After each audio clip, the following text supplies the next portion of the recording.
우리는 지금 이스라엘 백성들의 광야 생활의 시작점에 있었던 가데스 바네아의 반역 사건에서부터 지금 이제 이스라엘 백성들의 광야 생활의 후반부 마지막 지점에 일어났던 고라 일당의 반역 사건까지 반역에서 반역으로 이어지는 반역 이야기를 계속해서 살펴보고 있습니다. 그럼 이 이스라엘 백성들의 반역 이야기는요, 보기 좀 불편해요. 더군다나 계속 이야기하시니까, 또 계속 반역하니까 지겹기까지 해요. 지긋지긋해요. 또 일어나? 또 일어나? 이런 생각을 우리에게 하게 만들어요. 그럼에도 불구하고 우리가 이 반역 사건을 계속해서 바라봐야 하는 이유는 무엇일까요? 왜 우리는 이 하나님께서 말씀하시는 이 반역 사건, 길게 이어가지고 말씀하시잖아요. 반역에 대한 이야기가 짧지 않아요. 계속 있어요. 그리고 그 가데스 바네아의 반역 사건에서 지금 고라일 땅의 반역 사건까지 38년을 쭉 이어서 지금 반역의 이야기를 하고 있어요. 근데 왜 우리는 이걸 계속해서 살펴봐야 되고 주목해서 봐야 할까요? 그 이유는 이 고라의 반역 사건의 표면적으로는 드러나지 않지만 그 어두운 골짜기 안에 하나님이 우리를 향해 예비하신 은혜, 그리고 우리를 향해 말씀하시는 메시지가 거기 들어있기 때문이에요. 그냥 보면 아유 또 반역했네, 또 반역했네, 또 거역했네, 그냥 우리는 보기 불편한 이야기, 계속해서 반복되는 지루한 반복 이야기로 들릴지 모르겠지만, 그러나 이 어둠을 가만히 자세히 들여다보면 그 속에는 하나님이 우리를 향하여 주신 귀한 메시지들이 담겨 있고 그분의 은혜가 여기에 드러나기 때문에 그런 거예요. 그래서 여러분, 골짜기가 깊으면 깊을수록 거기에서 발견되어지는 물은 매우 맑은 것처럼, 오늘 이 고라의 반역이라는, 고라 일당의 반역이라는 이 깊은 골짜기와 어두움의 현장 가운데서 우리는 하나님이 우리에게 보여주시는 귀한 은혜의 메시지를 만나게 될 것입니다. 그래서 하나님은 오늘 이 메시지를 통해서 우리에게 무엇을, 고라의 반역 이야기를 통해서 우리에게 무슨 말씀을 하시고 뭘 드러내려고 하시는가, 한 세 가지 정도로 나눠서 살펴보려고 합니다. 그 첫 번째는요, 이 이야기를 통해서 나를 드러내신다는 거예요. 나를 드러내신다. 여러분, 지금 우리는 행복한 우리 교회가 아니고 광야교회를 자꾸 쳐다보고 있어요. 그리고요, 우리 성도가 아니라 이스라엘 백성들, 유대인, 그 이스라엘 백성들을 계속해서 바라보고 있어요. 하나님은 계속 광야교회를 바라보게 하시고 하나님의 백성들, 구약의 하나님의 백성들을 계속해서 보게 하세요.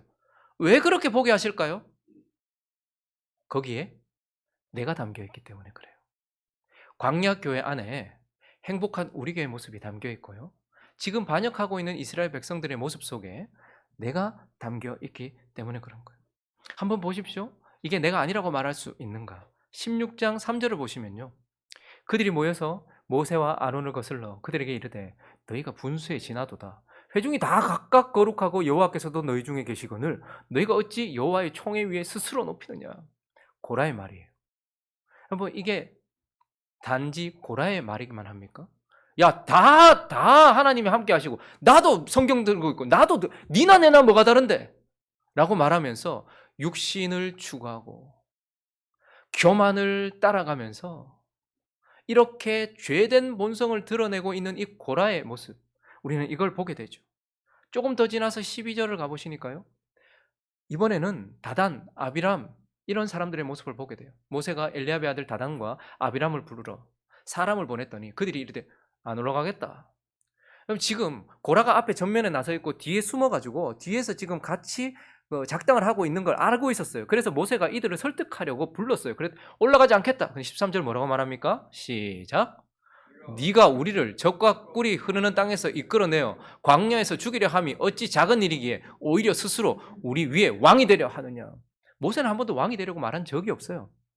그들의 것을 탈취한 적도 없어요.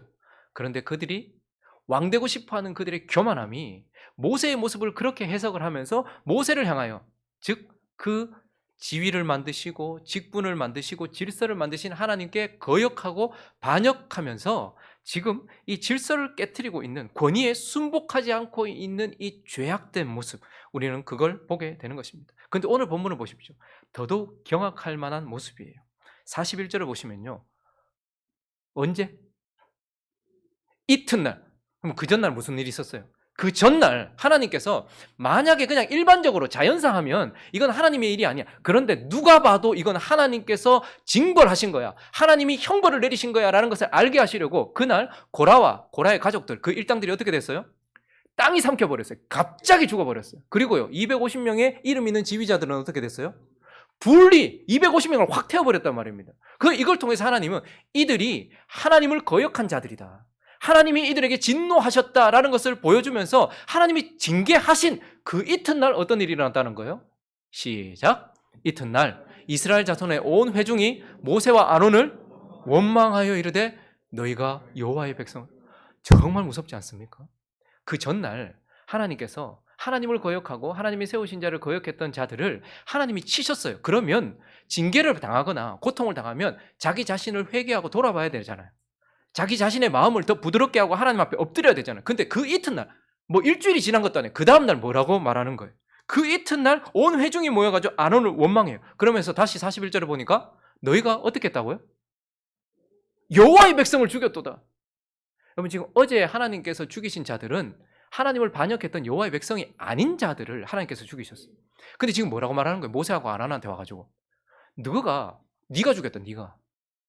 네가 저 사람들 하나님의 백성, 하나님은 하나님의 백성이 아니라고 말씀하시면서 징계를 하셨는데, 형벌을 내리셨는데, 그들은 지금 그 형벌 받아서 죽은 자들을 향해서 하나님의 백성이다, 그리고 너가 죽였다, 누구 때문에 죽었다, 저 사람들이 네 때문에 죽었다, 이렇게 지금 이야기를 하고 있는 거예요. 그러면서 42절에 어떻게 합니까? 회중이 모여 모세와 아론을 쳤다, 이렇게 말합니다. 250명과 고라 일당의 반역이 백성 전체의 반역으로, 그것도 하나님께서 치셔서 이걸 중재시키고 있는데, 하나님께서 불을 끄고 있는 상황에서 또다시 이러한 일들이 일어나고 있는, 더욱 강팍해지고 징계를 통해서도 배우지 않는 완악한 모습, 또다시 반역하고 있는 이 이스라엘 백성들의 모습, 이것을 통해서 하나님은 그들의 모습이 누구의 모습이라는 거예요? 나의 모습인 거예요. 그러면서 하나님 뭘 말씀하시고 싶은 걸까요? 의인은 없는데 하나도 없다라는 것을 우리에게 말씀하시는 거예요. 이 말은 예수 믿지 않으면 의인 되지 못한다, 이 말이 아니라 예수를 믿지 않으면 당연히 의인이 되지 않죠. 그러나 예수를 믿는다 할지라도 우리가 믿음으로 서지 않으면 우리의 상태는 결코 의인일 수 없고 하나님 앞에 바를 수 없다라는 거예요. 우리가 예수 믿는다 하지만 우리가 하나님 앞에 내가 살아있지만 밥을 먹지 않고 운동하지 않고 제대로 살지 않고 숨 쉬지 않으면 죽은 거나 마찬가지인 것처럼, 내가 예수 믿고 구원은 받았지만 그러나 내가 믿음으로 서지 않으면 나는 믿지 않는 자보다 훨씬 못한 모습으로 설 수 있는 의인은 없다, 하나도 없다, 여전히 그렇다. 그리고 하나님의 백성이고 믿음의 구원을 받았지만 그러나 하나님의 은혜가 오늘도 우리에게 덧입혀지지 않으면 우리는 고라나 별반 다를 게 없다는 거예요. 그 고라의 죽은 모습을 보면서도 회개하지 못하고 있는 이 일반 백성들과 별반 다를 게 없다라는 거예요. 그래서 하나님은 결국 이걸 통해서, 이 고라의 반역 사건을 통해서 우리 자신을 비춰주는 거예요. 정죄하기보다는. 그래서 뭘 말씀하시는 거예요? 너네 믿음 없으면 아무것도 아니에요. 너네 하나님의 은혜 없으면 아무것도 아니에요. 그러니 1분 1초도 하나님 의지하지 않으면 안 되는 존재라는 것을 기억하라는 거예요. 하나님이 우리에게 주신 산소가 아니면 우리는 1분 뒤에 죽어요. 하나님이 주신 빛이 아니면 우리는 곧 사라집니다. 마찬가지로 내가 오늘 하나님의 은혜가 없다. 그래서요, 하나님은 성령을 구하라 하지 않고 성령 충만을 구하라고 해요. 성령을 구하는 건 단회성이잖아요. 한번 성령이 우리에게 오셨어요. 그럼 끝입니까? 하나님 계속 이미 성령 내 안에 오셨는데 왜 자꾸 성령을 구하라 하나? 이미 내 안에 오셨는데. 근데 우리는 뭐죠? 성령의 충만을 구하는 거예요.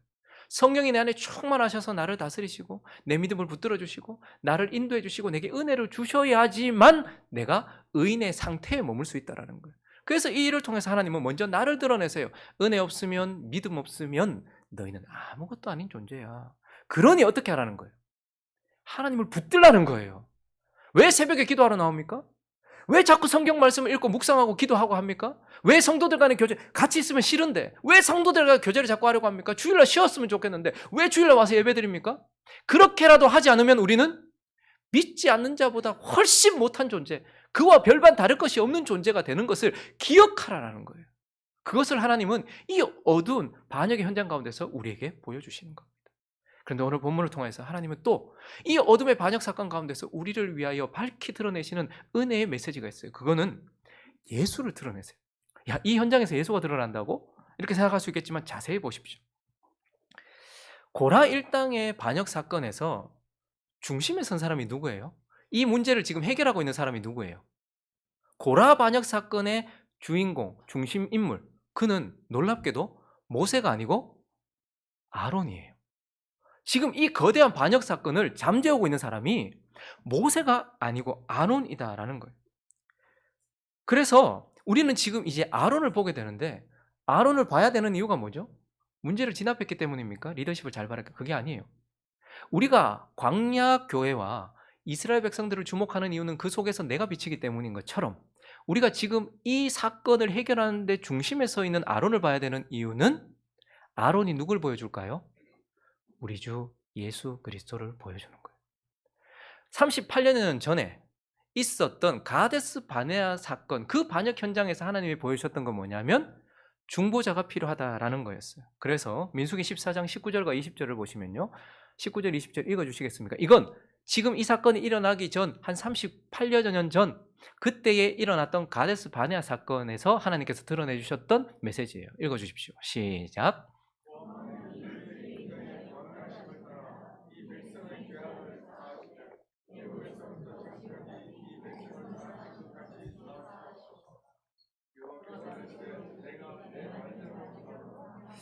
6월절 그 밤, 이집트를 나오던 그 어두운 밤에서는 우리에게 어린 양이 필요하다는 것을 드러내셨어요. 구원을 위해서는 너의 어떠함이 아니라 어린 양의 죽음이 필요하다는 걸 드러내셨어요. 그런데 가데스 바네아의 반역 사건에서 하나님 드러내신 것은 구원받은 자들도 여전히 거역한다. 구원받은 자들도 이집트에서 나와서 구원은 받았지만 광야에서 계속 거스르니까 생명의 위협이 있다. 이들의 생존에 문제가 있다. 그래서 드러내신 것이 뭐냐면 이들에게 뭐가 필요하다? 중보자가 필요하다는 것을 그 사건에서 드러내신 거예요. 6월절 그 어두운 밤에는 어린 양의 죽음이 필요하다는 것을 드러내셨다면, 가데스 바네아 사건 속에서는 너희는 구원받았다 할지라도 너희에게 뭐가 필요하다는 거예요? 끊임없이 너희를 위하여 간구할 중보자가 필요해. 그게 너희 생존에 가장 필수적인 거야 라는 걸 보여주셨어요. 그런데 오늘 이 사건 다음에 이어지는 오늘 이 고라 일당의 반역 사건을 통해서 진짜 중보자가 누구인지를 더 밝게 보여주시는 거예요. 오늘 본문 45절을 보시면요, 너희는 이 회중에 있었던 또 하나님께서 완전히 다 쓸어버리려고 하세요. 내가 순식간에 그들을 멸하려 하노라 하심에, 자 여기에 두 사람이 엎드렸어요. 우린 누가 중보자라고 생각해요? 흔히들 두 사람이 엎드렸으니 당연히 모세가 중보자라고 생각을 해요. 그런데 이 사건을 통해서 하나님이 중보자를 더 밝게 보이시면서 중보자가 누구라고 보이십니까? 그 뒷절에 보니까요, 이에 모세가 어떻게 아론에게 이르되 너는 향로를 가져다가 제단에 불을 그것에 담고 그 위에 향을 피워가지고 급히 회중에게로 가서 그들을 위하여 뭐하라? 속죄하라. 그래서 이 사건을 통해서 하나님은 중보자, 너희에게 중보자가 필요해라는 것을 38년 전에 가데스 바네아 반역 사건에서 보여주셨는데, 이 사건을 통해서는 진짜 너희를 위한 중보자가 누군가 하면 모세가 아니고 누구라는 거예요? 아론, 즉 대제사장이 너희의 진정한 중보자다, 이렇게 말씀하고 있는 거예요. 그래서요 47절을 보니까 너희의 중보자는 바로 모세가 아니라 아론이다. 아론이 모세의 명령을 따라 향로를 가지고 회중에게로 달려간 즉 백성 중에 연병이 시작되었고 이에 백성을 위하여 속죄. 그래서 우리 죄 가운데 빠져서 지옥 갈 수밖에 없는 우리를 위한 속죄는 어린 양, 6월절 어린 양. 그런데 하나님의 백성이 되었음에도 불구하고 계속해서 죄를 범하고 있는 우리의 죄를 속죄하기 위한 중보자는 결국 누구라는 거예요? 대제사장이라는 거예요. 대제사장이 진짜 너희를 위한 중보자다. 그리고 48절을 보니까요, 죽은 자와 산 자 사이에 섰을 때의 연병이 그쳤다. 그래서 그 대제사장은요, 죽음 가운데 처하는 자, 죽음을 맛보는 자. 뭐 제사장은, 특히 대제사장은 시체를 만지면 됩니까 안 됩니까? 죽음 있는 곳에 가면 됩니까 안 됩니까? 대제사장은 자기의 부모가 죽어도 시체에 손을 댈 수 있습니까? 장례를 치를 수 있습니까? 없습니까? 없어요. 그런데 오늘 이 대제사장이 어디로 들어간 거예요? 여기 이날 14,000명 정도가 죽었어요. 죽음 한가운데 있었어요. 산자와 죽은 자 사이에 섰다는 것은 이 대제사장 아론이 뭘 맛봤다라는 거예요? 죽음을 맛봤다라는 거예요. 그래서 우리의 진정한 중보자는 대제사장이다. 그런데 어떤 대제사장? 죽음을 맛본 대제사장, 그가 하나님의 백성의 진정한 대제사장이고 그를 통해서 너희는 모든 죄를 속죄받으며 구원받은 자의 그 모든 잘못을 속죄받아서 너희는 약속의 땅에 이를 수 있다라는 것을 보여주시고 17장으로 넘어가면 더욱더 귀한 메시지를 주고 있는데 2절을 보시면요, 너는 이스라엘 자손에게 말하여 그들 중에서 각 조상의 가문을 따라 지팡이 하나씩을 취하되 곧 그들의 조상의 가문대로 그 모든 지휘관에게서 지팡이 12를 취하고 그 사람들의 이름을 각각 그 지팡이에 써라. 그리고 레위 지팡이에는 누구의 이름을? 아론의 이름을 써. 이스라엘 백성들이 몇 지파죠? 12지파예요. 그러니까 그 12지파의 지위를 상징하는 지팡이를 가지고 오라고 얘기하고, 그 중에 12지파 중에 한 지파가 누구예요? 레위 지파잖아요. 근데 레위 지파에는 레위라 쓰지 말고 누구를 쓰는 거예요? 아론이라는 대제사장의 이름을 쓰게 했다라는 거예요. 그리고 나서 8절 읽습니다. 시작. 이튿날 모세가 증거의 장막에 들어가 본즉 레위 집을 위하여 낸 아론의 지팡이에 움이 돋고 순이 나고 꽃이 피어서 살구 열매가 열렸더라. 지팡이는 쉽게 말하면 뭐예요? 죽은 나무예요. 근데 지금 오늘 거기에 레위라고 쓰지 않고 대제사장의 이름 아론을 썼는데 그 아론의 지팡이는 뭐가 됐어요? 생명나무가 됐어요.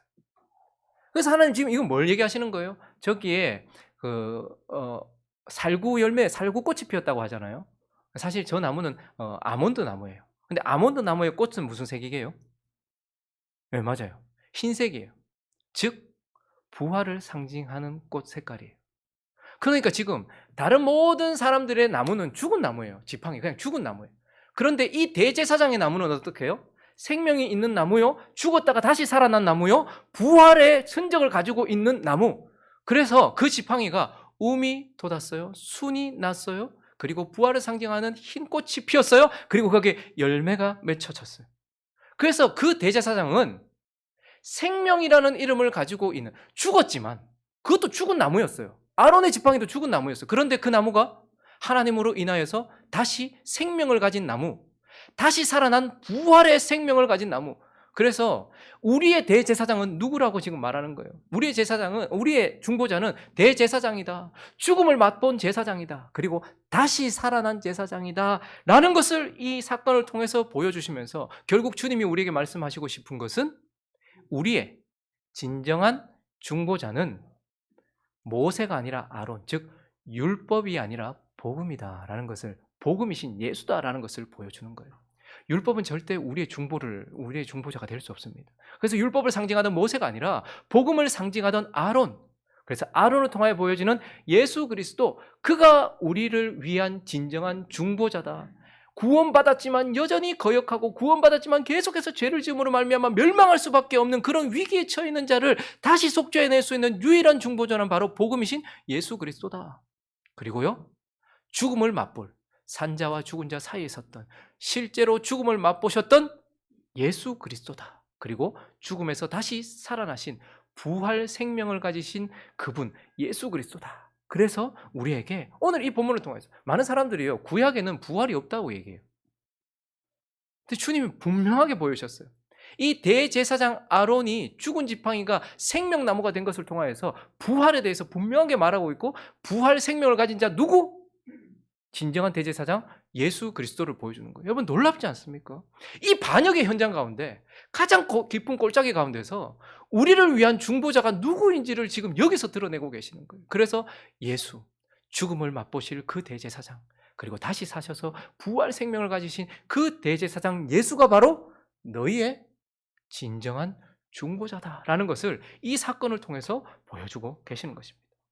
그런데 이 말씀을 마무리하기 전, 이 깊고 어두운 골짜기 같은 이 고라 일당의 반역 사건을 통해서 하나님께서 우리에게 진짜 드러내고 싶어 하는 것, 그것이 무엇인가 하면 변화의 길이에요.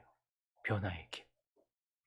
그러면 이 골짜기에서 우리의 진정한 중보자는 죽음을 맛보고 그럼에도 불구하고 다시 살아나서 부활 생명을 가진 그분 예수구나라는 것을 드러내셨지만, 그것보다 더욱더 오늘 이 깊은 반역 사건을 통해서 우리에게 드러내시고 싶은 것은 이러한 반역을 계속해서 저지르는 이스라엘 백성. 38년 전에 가데스 바네에서 반역했어요. 그리고 지금 38년 4개월 좀 지난 이 시점에서 또 계속해서 거역해요. 근데 하나님이 이 사건을 통해서 뭘 보여주시고 싶으냐면, 그런데 이들이 변화될 수 있다는 거예요. 반역에서 반역으로 이어졌잖아요. 계속 반역했어요. 하나님 고발하시는 거예요. 야, 38년 지났는데도 똑같다. 오히려 더 상태가 안 좋아졌다. 더 거역하고 더 많이 죄를 짓는다. 이걸 고발하시는 거예요. 그런데 이 사건을 통해서 오늘 하나님은 이들이 변화된다. 이들을 변화시킬 방법이 있다는 것을 드러내요. 계속해서 하나님의 은혜 가운데 있으면서도 거역하는 자들을 변화시키는 변화의 길. 이게 뭐냐면 보여주시는 거예요. 그 방법이 뭐냐면 보여주신다라는. 뭘 보게 하심으로써, 아니 38년이 지나도 안 변화됐는데 하나님이 오늘 이 현장 가운데서 그런데 이 악독하고 이 강팍한 이스라엘 백성들을 변화시킬 수 있는 길이 있다. 그게 뭐냐면 그들로 뭔가를 보게 하는 거라는 거예요. 오늘 본문에서 하나님께서 이들에게 뭔가를 보여주세요. 먼저 38절을 보시면요. 뭘 보여주셨습니까? 읽어주십시오. 시작.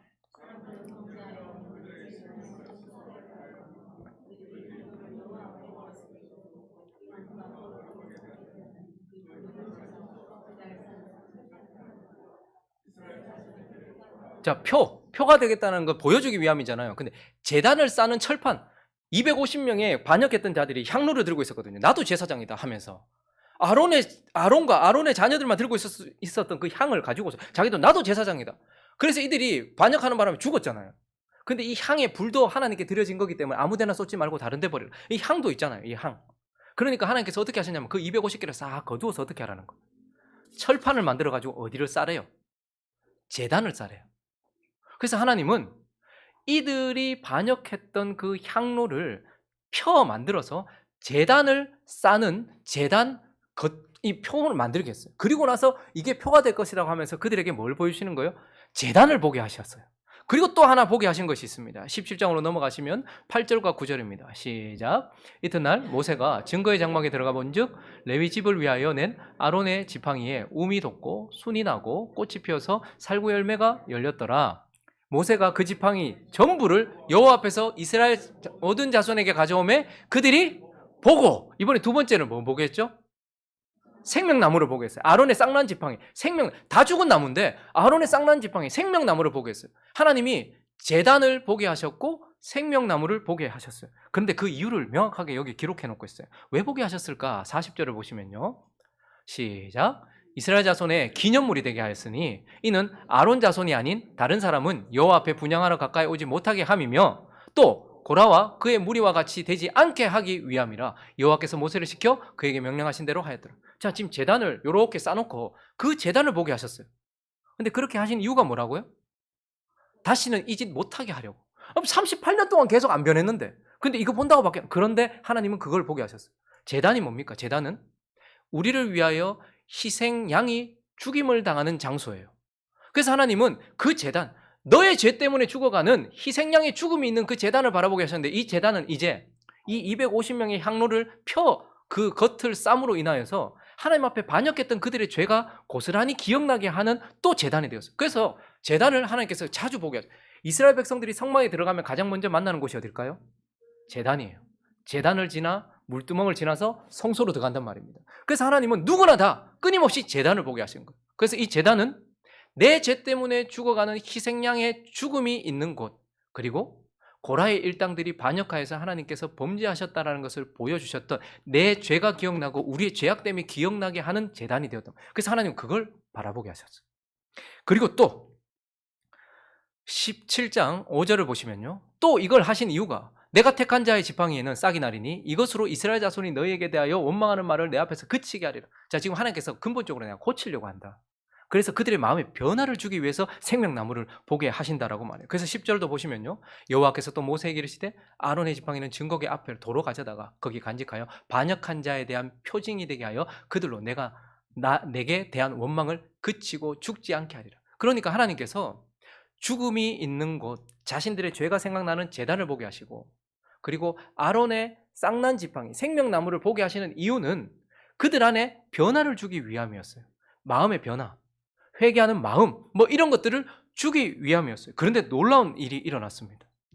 이렇게 했는데 17장 12절과 13절을 보시면요, 자, 이게 무슨 지금까지 제단 봤는데, 지금까지 제단이 거기 있었고 생명나무 이거 본다고 사람이 바뀌나? 그런데 놀랍게도 하나님이 자신의 죄를 생각나게 만들고 자신의 죄 때문에 죽음이 있었던 제단과 그리고 생명나무를 보았을 때에 12절, 13절 읽습니다. 시작.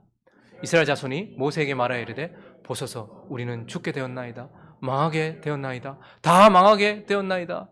가까이 나아가는 자 곧 여호와의 성막에 가까이 나아가는 자마다 다 죽사오니 우리가 다 망하여야 하리까. 놀라운 일이 일어났어요. 250명이 한 번에 불타 죽고 고라 일당이 그냥 막 지진으로 확 삼켜지는 걸 보면서도 마음에 변화가 없었어. 그 다음날 그 이튿날 어떻게 합니까? 네가 죽였다. 네가 죽였다. 그러면서 모세를 치려고 했던 그들이, 그런데 이번에는 뭘 봤어요? 하나님 말씀하신 제단, 그리고 하나님이 주신 생명나무를 봤어요. 그랬더니 그들의 마음에 어떻게 해요? 변화가 일어났어요. 내가 어떻게 해야 되지? 라고 변화가 일어났단 말이에요. 그래서 하나님은 이것을 보게 하심으로써 이들에게 변화의 길을 주세요. 여러분, 그래서 사단도, 세상도 사람을 바꾸기 위해서 계속해서 뭘 보게 만들어요. 광고가 보통 15초잖아요. TV 광고가 보통 15초거든요. 근데 그 광고에 여러분 얼마를 투자하는지 아십니까? 기업들이 단지 15초에 우리가 상상하지도 못하는 액수를 거기다 투자해요. 그리고 8시부터 10시 사이에 그 황금 시간에 광고를 집어넣기 위해서는요, 그것의 몇 배가 되는 돈을 거기에다가 투자합니다. 왜요? 잠깐 15초 봤는데 그 사람들이 어떻게 돼요? 바뀌어요. 저걸 사고 싶은 사람이 되고요, 저걸 마음에 새기는 사람이 된단 말이에요. 그래서 사단은 계속해서 우리의 시선을 끌어요. 뭔가를 보게 만든단 말입니다. 근데 그거 잠깐 봤는데, 15초 봤는데, 임영웅 씨가 선전하는 그걸 봤는데 그게 막 불티나게 팔리고 놀라운 일이 일어나요. 사람들이 복음으로써 상태가 바뀌어요. 그래서 음란한 걸 계속 보면 그 사람이 어떻게 될까요? 음란한 상태가 돼요. 계속해서 세상에 그 막 뭐 이런 것들을 보잖아요. 그러면 탐욕스러운 사람이 돼요. 그런 상태가 되는 거예요. 그래서 세상과 사단도 우리에게 계속해서 뭔가를 보여줌으로써 우리를 변화시켜, 우리의 마음의 변화는 봄에서 오거든요. 그래서 하나님은 우리를 진정 변화시키기 위해서 보게 하신단 말입니다. 그래서 이스라엘 백성들이 원망했을 때 불뱀에게 물렸던 그들에게 생명을 주실 때 하나님 어떻게 하셨죠? 작대기에다가 불뱀, 노뱀을 높이 달아가지고 이걸 뭐 하는 자마다? 보는 자마다. 뭐 보는 거하고 내 지금 불뱀에 물려가지고 죽는 거하고 무슨 상관이 있는데 생각할지 모르겠지만 노뱀에, 그 장대에 노뱀이 달린 걸 봤는데 어떻게 되는 거예요? 생명을 얻었어요. 그 사람의 상태가 바뀌었단 말입니다. 예수님이 바로 앞에 있는데도 도망가고, 예수님 버렸던 그들이요, 예수님, 부활하신 예수님, 생명나무의 실과 예수님을 보면서 그 다음에 어떻게 됐어요? 완전히 바뀌어요. 순교도 두려워하지 않고 나아가는. 그러니까 하나님은 우리에게 어떻게 하시는 거예요? 보게 하시는 거예요. 그걸 보게 하심으로써 우리의 마음의 상태를 바꾸고 우리의 본질을 완전히 바꾸시는 거예요. 그래서 우리가 뭘 보는가가 정말 중요하고, 하나님은 제단을 보게 하심으로써, 생명나무를 보게 하심으로써 그 사람의 마음을 바꾸어서 근본적으로 원망하던 자, 불평하던 자, 거역하던 자가 하나님께 순종하고 회개하는 자로 바꾸어 나가신다는 거예요. 그래서 지금도 우리에게 보게 하세요. 그들에게는 제단을 보게 하셨어요. 우리에게는 뭘 보게 하실까요? 우리의 죄가 생각나게 만들고 내 죄 때문에 죽음, 내 죄 때문에 죽었던 희생양이 생각나는 제단 뭐죠? 십자가입니다. 구약 백성들은 자기 희생양이 죽던 제단, 그걸 바라봤어요. 근데 신약 백성들은, 저와 여러분은요, 나의 죄가 생각나고 나의 죄 때문에 희생양이 되셨던 예수 그리스도가 죽었던 제단이 어디예요? 십자가예요. 그래서 하나님은 우리에게도 제단을 바라봐라. 너의 제단 십자가를 바라봐라 라고 우리에게 말씀하세요. 그리고요, 우리에게 주어진 생명나무는 누구죠? 뭐죠? 또한 십자가예요. 우리에게 생명을 주는 나무, 생명이 있는 나무, 생명의 과실이 있는 나무, 그 십자가 위에 순이 돋았다 이렇게 말해요. 싹이 나고 순이, 예수를 연한 순 같다고 표현하죠. 예수를 샤론의 꽃이라고 표현합니다. 그리고 예수를요, 부활의 첫 열매라고 표현해요. 그래서 그들에게는 아론의 쌍난, 구약시대의 대제사장 아론의 생명나무를 보게 하셨다면, 우리에게는요, 진정한 대제사장인 예수 그리스도의 생명나무 십자가를 바라보라는 거예요. 그래서 저와 여러분에게 진정한 변화는 어디에서 오는가? 십자가를 바라볼 때 오는 거예요. 십자가의 열매 되신 예수 그리스도를 바라볼 때 오는 거예요.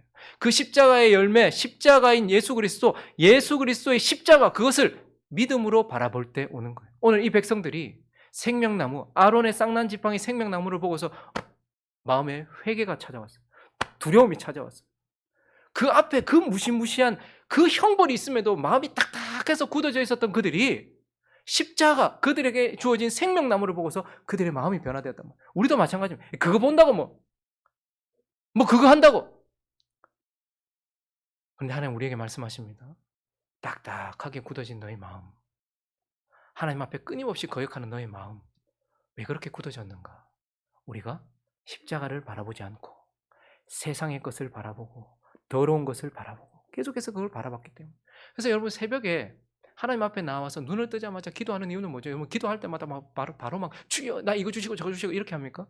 가장 먼저 백성들이 하나님께 예배하기 위해서 가장 먼저 성전으로 들어갈 때에 뜰을 지나서 성전 문을 열고 뜰을 지나서 제일 먼저 가는 곳이 어디예요? 바로 앞에 제단이에요. 그래서 우리도 기도하실 때 여러분 아침에 저는 그렇게 기도해요. 눈을 딱 떴을 때 바로 누워서 하나님 오늘도 나의 희생양이 되시고 나를 위하여 죽으신 예수 그리스도의 제단 그 십자가를 지나갑니다. 그리고 그 앞에 또 뭐가 있어요? 물두멍이 있어요. 자기 자신을 보게 만들고 나를 깨끗하게 만드는. 그리고 그 제단에서 죽임당하신 예수 그리스도께서 내게 주신 나를 거룩하게 하는 물, 나를 바라보게 하는 물, 나를 정결하게 하는 그분, 성령의 임재 가운데서 성전 하나님 앞으로 나아갑니다. 저는 항상 이렇게 먼저 기도를 해요. 날마다 아침에 눈을 뜨자마자 우리는 제단, 생명나무를 바라봐야 돼요. 내 죄 때문에 여기에 비참하게 죽으신 그 제단, 그 십자가, 그리고 거기에서 부활하신 예수 그리스도, 그분을 바라봐야 된단 말이에요. 여러분 오늘도 끊임없이 바라보시잖아요. 그 사람의 마음이 가 있는 곳, 그것을 우리는 바라보게 돼 있어요. 그리고 내가 바라보는 것, 그것 내가 됩니다. 음란한 것 많이 바라보시는 사람은 음란한 자가 돼요. 세상 것 많이 바라보시는 자는 세속적인 자가 돼요. 그러나 믿음으로 십자가를 바라보는 자는 마음에 찔림을 얻게 되고 생명나무의 실과이신 예수 그리스도를 바라보는 자에게는 성령께서 역사하셔서 변화를 일으키고 그래서 은혜를 주신다라는 것을 우리에게 말씀하고 있는 것입니다. 말씀을 정리하겠습니다. 밤은 온통 어둠이에요. 근데 하나님은 이 밤에 작은 빛들, 큰 빛들을 주셔서 이 밤까지도 아름답게 하시는 분이에요. 반역은 진짜 어두움이에요. 아무 볼품도 없는 어둠이에요. 그런데 이 반역의 현장, 이 거스르는 역사 가운데 하나님은 귀한 하나님의 메시지들을 거기에 별처럼 심어 놓으셨어요. 그래서 이것을 통하여서 이 반역의 현장도 이 거역하는 이 역사도 우리는 자세히 바라보면서 여기에 하나님의 은혜가 있구나 라는 것을 보게 돼요. 그래서 이 반역의 현장까지도 내게는 유익이 되는 은혜의 현장이 되게 하시는 하나님. 그래서 오늘 우리는 이 고라 일당의 반역 사건에 대하여 얘기하시는 하나님의 말씀을 통하여서 여기에서 드러나는 예수 그리스도, 우리의 진정한 대제사장, 우리 때문에 죽음 가운데 서셨던, 그리고 죽음을 맛보셨지만 다시 부활하신 예수 그리스도를 바라보는 저와 여러분 되시기를 예수 그리스도의 이름으로 축원합니다. 그리고요, 변화되셔야죠. 38년이 지나도 변화되지 않았던 이유들은 그들이 제단을, 생명나무를 바라보지 않았던 것임을 기억하면서 주여 오늘부터 매 순간 하루를 시작하며 그리고 죄가 나를 관영하여 나를 이끌려고 할 때마다 그리고 내가 넘어지려고 할 때마다 제단, 십자가를 바라보겠습니다. 생명나무 십자가를 바라보겠습니다. 생명나무 실과이신 예수를 바라보겠습니다 라고 다짐하고 그 십자가와 예수를 붙드는 저와 여러분 되시기를, 그래서 변화된 삶을 살아가는 저와 여러분 되시기를 예수 그리스도의 이름으로 축원합니다.